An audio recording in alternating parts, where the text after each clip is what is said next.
बिस्मिल्लाहिर्रहमानिर्रहीम। आज का जो टॉपिक हम डिस्कस करेंगे वो बेसिकली पेट फूड से रिलेटेड है कि हम पेट फूड डॉग्स और कैट्स में किस तरह खिला सकते हैं। फॉर एग्जांपल हमारे पास एक डॉग फूड पड़ा है, हम उसको कैट को फीड कर सकते हैं। हमारे पास कैट फूड पड़ा कि हम डॉग को फीड कर सकते हैं, क्योंकि आज के जो क्लिनिकल प्रैक्टिस है इसमें काफ़ी ज़्यादा ओनर या क्लाइंट्स का इशू होता है कि उनके पास डॉग्स एंड कैट्स तो होते हैं लेकिन डेफिशिएंसी ऑफ फीड की वजह से वो हमसे ये पूछते हैं कि हम डॉग फूड कैट फूड जो है वो इंटरचेंज करके यूज़ कर सकते हैं कि नहीं।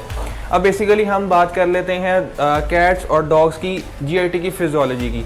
अब जो कैट्स हैं वो हमारे पास कार्निवोर्स है। कार्निवोर से मुराद वो जानवर हैं जो कि खाली गोश्त खाते हैं, और हमारे पास डॉग है वो ओमनीवोर है।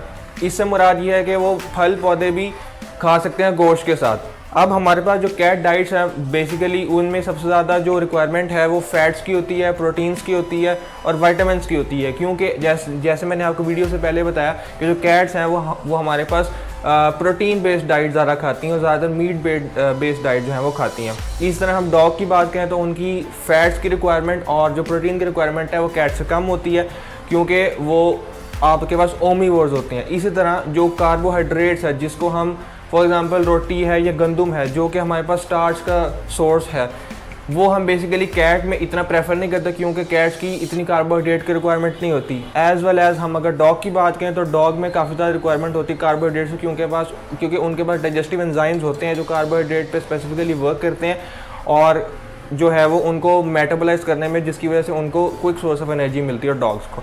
इसी तरह हम अगर टॉरिन की बात करें, it's an amino acid, one of the most important amino acid in cats, जो कि आमतौर पे कैट फूड्स में शामिल होता है। और अगर ये कैट फूड में ना शामिल हो या इसकी डेफिशिएंसी हो जाए तो कैट्स में रिप्रोडक्टिव इश्यूज़, आई के इश्यूज़ और हेल्थ के इश्यूज़ काफ़ी ज़्यादा प्रोमिनेंट होते हैं। इसी तरह जो आपके पास मल्टी विटामिन है जिसमें आपके B1 कॉम्प्लेक्सेस हैं या विटामिन D है, या आपके पास कैट फूड में मेजरली प्रोमिनेंटली एडिड होते हैं, लेकिन to some minute quantity, because इनकी एक्सेस भी जो है वो काफ़ी ज़्यादा हैज़र्डस होती है। इसी तरह जैसे मैंने जैसे टॉरिन की बात की, इस तरह मेजर अमाइनो एसिड्स हम ऐड करते हैं डॉग फूड में, जिसमें L-ट्रिप्टोफैन और थियोफाइलिन है। इसी तरह डॉग्स में भी हमारे मल्टीविटामिन्स की थोड़ी बहुत रिक्वायरमेंट होती है, लेकिन वो आज कल के जो मोस्टली डॉग फूड्स आ रहे हैं वो उसमें पूरी हो जाती हैं। So that's it.